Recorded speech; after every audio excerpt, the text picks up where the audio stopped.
What's up sa inyo? Kami kakain muna bago umilang kulang sa school ng mga bata. Para samahan niyo akong pumili. Yun, sarap naman, no? You know, may pagkain to wala sa bundok to eh. Mabidyahan nga, Senyor. Birahan kita. Nya, bibirahan talaga kita. Mamaya ka. So ito, tagal magantay. Kanina pa ha? Ba, umihiwas pa sa camera? Yun, napakain na nga ang kupal na to. At nandito na nga kami sa National Bookstore para bumili ng mga kulang gamit sa school. Mga bata, ito na nga pong pili na si Mrs.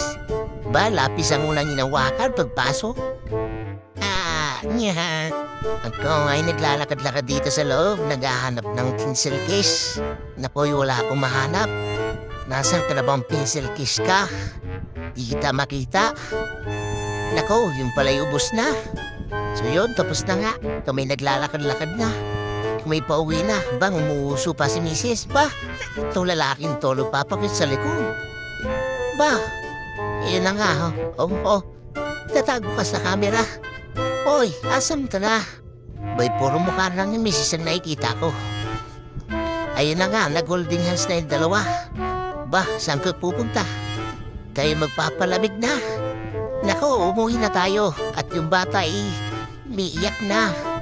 Si Bibi Ayas. Nya!